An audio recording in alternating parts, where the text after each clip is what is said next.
Bienvenue à toi dans cette vidéo consacrée à l'analyse d'un autre des super grands favoris à la CAN 2019 en Égypte. J'ai nommé le Maroc. Alors le Maroc aujourd'hui c'est une équipe que l'on va analyser en regardant un tout petit peu ce qui constitue ses forces, mais aussi ce qui constitue ses faiblesses et à la fin je t'expliquerai pourquoi d'après moi cette année le Maroc c'est mort. Enfin je pense qu'ils ne vont pas gagner. Mais plutôt que de te le dire comme ça, entrons plutôt dans les détails parce que c'est dommage, parce que c'est quand même une très bonne génération du Maroc. En point fort, au niveau du Maroc, on peut déjà constater que le fait que le Maroc, c'est une équipe qui a un très bel effectif, l'un des meilleurs d'ailleurs du continent, qui a une valeur de 175 millions d'euros, c'est énorme. Je veux dire, après le Sénégal, clairement, la sélection qui vient après en termes de valeur très élevée, c'est probablement le Maroc. Le Maroc, c'est une équipe pétrie de joueurs talentueux, pétrie de stars, de joueurs hyper connus. Mehdi Benassia qui a joué à la Juventus, que tout le monde connaît. Achraf Hakimi, que tout le monde connaît aussi, qui joue aujourd'hui au Borussia Dortmund. On a par exemple au milieu de terrain, bon, on a Sofiane Bouffal qui est un ailier. On a plein de joueurs quoi, dans cette équipe-là. On a Faisal Fage, par exemple, aussi, qui est très connu, qui est un bon joueur. Ils ont vraiment de très bons joueurs qui ont fait leur preuve déjà en Europe. Et bien évidemment, tout ça couronné d'une pépite du football africain et même mondial, Hakim Ziyech, que tout le monde s'arrache, qui va certainement partir demain, soit, je ne sais pas moi, à Liverpool ou Bayern de Munich, mais en tout cas, il a de très gros prétendants et qui est quand même valorisé à 40 millions d'euros. C'est le joueur qui a la plus haute valeur marchande de l'équipe du Maroc. Donc c'est quand même une équipe qui a un bon collectif. Ça c'est sûr, sur le papier en tout cas. Ils ont un bon collectif qui est, comme je le disais, couronné par vraiment un vrai bijou. Hakim Ziyech, c'est un joueur qui est vraiment très bon, qui sort d'une très bonne saison, qui a une très bonne dynamique en ce moment, qui en plus fait partie de ces joueurs qui ne sont pas nombreux, qui brillent en Europe et quand ils arrivent en équipe nationale, brillent aussi. Hakim Ziyech marque des buts tout le temps en équipe nationale, il marque des buts décisifs.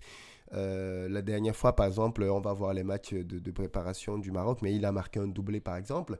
Donc, c'est vraiment un joueur qui permet encore de se dire il y a de l'espoir pour le Maroc, quoi. Parce que si tu veux, quand on regarde le palmarès, l'équipe du Maroc, c'est quand même une équipe qui a gagné une seule fois la CAN.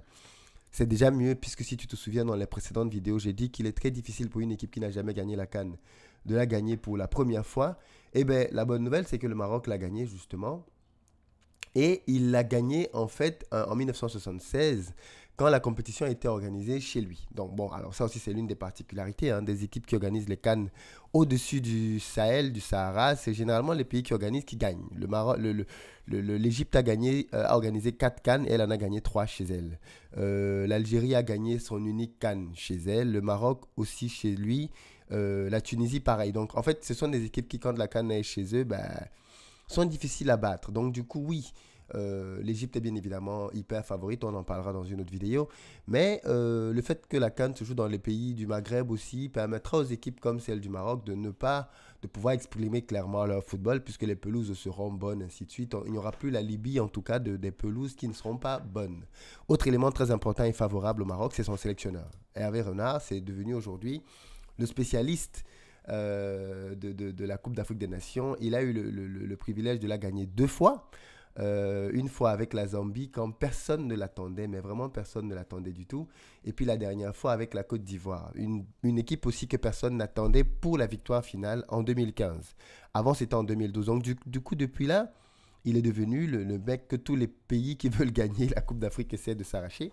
Et donc du coup aujourd'hui il est au Maroc et bien évidemment l'attente est très grande sur lui parce que tout le monde s'attend à ce qu'il parviennent à amener cette sélection loin. Alors, ce qui est quand même intéressant, c'est que quand il a pris cette équipe, justement, c'est une équipe qui était quand même finalement un peu loin, qui jouait un peu mal, qui était un peu désordonnée.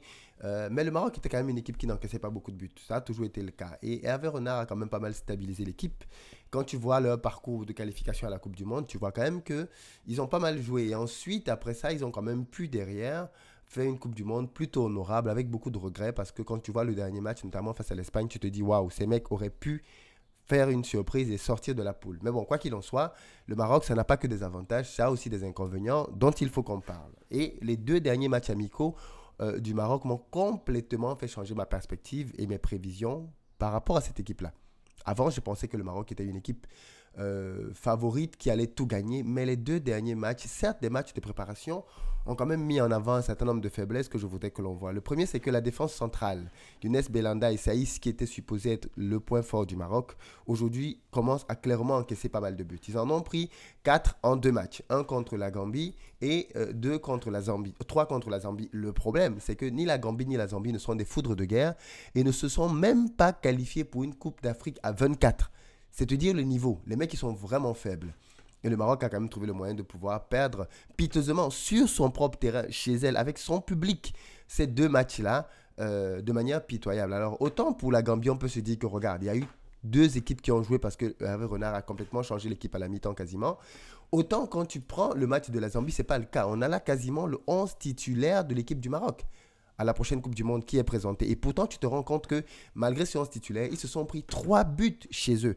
La défense ne tient plus du tout. C'est vraiment très, très inquiétant. Et au-delà de ça, on a vu que les gars manquaient vraiment d'esprit combattant, qui n'étaient pas très engagés, qui n'avaient pas d'automatisme dans leur jeu et qu'il manquait de fraîcheur physique.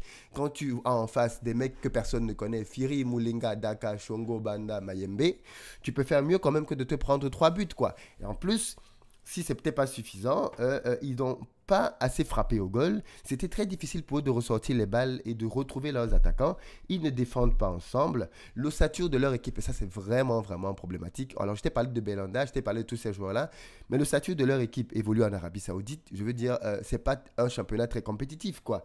Les mecs viennent avec la 2e équipe la plus vieille du tournoi. Donc on a en esprit le Maroc de la Coupe du Monde, c'est vrai, mais 1 an plus tard, cette équipe a changé. Parce qu'après la Coupe du Monde, les mecs ont fait de bons matchs. Ils se sont tous arrangés à essayer de profiter de cela et c'est bien, mais qu'est-ce qu'ils ont fait? Ils sont tous allés dans les Émirats Arabes Unis. Ils sont tous allés dans le Moyen-Orient pour pouvoir gagner le plus d'argent possible. Ce faisant, ils ont fait un choix.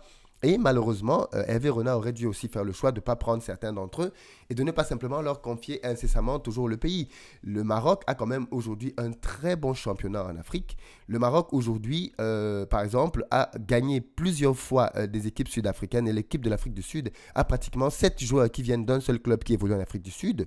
C'est le même cas que tu vas trouver en Égypte. Beaucoup de joueurs de l'équipe d'Égypte, qui est ultra favorite à cette Coupe du Monde, jouent dans le championnat égyptien et les joueurs du championnat marocain qui sont marocains gagnent les équipes égyptiennes et gagnent les équipes sud-africaines. Et pourtant, quand il s'agit de l'équipe nationale, on ne leur fait pas du tout confiance.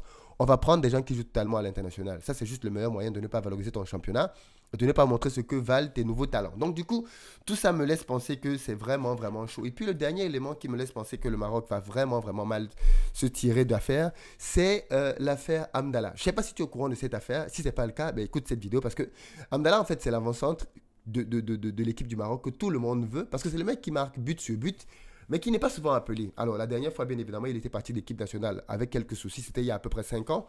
Mais là, suite à une grosse pression populaire, Hervé Renard, qui ne le voulait pas, a fini par le faire venir quand même. Juste que Hamdallah arrive en équipe nationale. Et il y a un match au cours duquel, à la fin du match, parmi les matchs amicaux, là, il y a un pénalty à la fin du match, il doit être tiré. Il vient prendre la balle pour le tirer. Faisal, bon, ok, je ne parlais pas bien prononcer. Faisal, c'est plutôt Faisal Sage, l'empêche de tirer le penalty, récupère le ballon, un peu comme le coup que tu as eu au Paris Saint-Germain entre Cavani et Neymar. Et au final, bien évidemment, ça pose un problème. Le joueur décide de quitter la sélection. Or, Hervé Renard a déjà publié sa liste des 23 joueurs pour pouvoir permettre qu'il soit remplacé. Le Maroc, la fédération marocaine raconte un mensonge en disant que le joueur est aujourd'hui blessé, donc il faut le remplacer. Et le joueur fait une vidéo derrière pour dire que non, c'est faux, il n'est pas blessé, il est en train de s'entraîner même, c'est faux. Et donc en réalité, on se rend compte que il y a un vrai problème dans la sélection marocaine qui est en train de pourrir complètement l'ambiance. Parce que, ok, Hamdallah est peut-être parti, mais le problème demeure. Et clairement, on a tous vu que pour gagner la CAN, il faut un minimum de solidarité dans l'équipe. L'équipe de 2017, par exemple, du Cameroun qui a gagné, n'avait pas de grands talents, n'avait pas des joueurs exceptionnels. Et pourtant, elle avait quelque chose de fondamental, c'était sa solidarité. Les mecs s'entraidaient et défendaient les uns pour les autres. Ça manque cruellement à une équipe vieillissante du Maroc, dans laquelle il y a beaucoup de joueurs qui se prennent pour des stars. Benassia, par exemple, le capitaine, a quitté l'équipe 3 fois en 2 ans. C'est incroyable quand même pour un capitaine de tout le temps dire je m'en vais, je m'en vais, je m'en vais. Quel exemple tu donnes? À tel point qu'Hervé Renard avait dit que on n'est pas là pour suppléer les joueurs. Si un joueur ne veut pas jouer, ben c'est tant pis pour lui. Donc, tu vois, toute cette ambiance malsaine autour de l'équipe du Maroc me laisse penser que ça ne va pas bien se passer. En plus, ils vont jouer qui dans leur poule? Ils vont jouer la Côte d'Ivoire et ils vont jouer l'Afrique du Sud. Ce ne sont pas des enfants de cœur, d'accord? Pourquoi? Parce que la Côte d'Ivoire, d'ailleurs, je t'ai dit tout à l'heure, par exemple, tu vois le match contre la Zambie.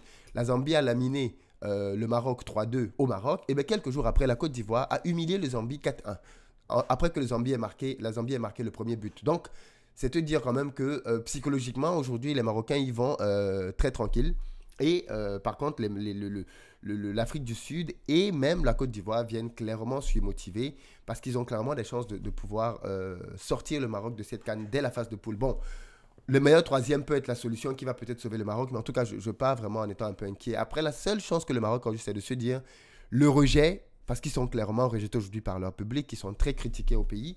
Le rejet, ça forme l'héroïsme. Donc peut-être que les Marocains vont s'appuyer sur ce rejet-là, que Hervé Renard va jouer sur ce ressort-là pour dire aux gars, écoutez, personne ne croit en vous, vous êtes abandonnés de tout le monde, surprenons le monde entier.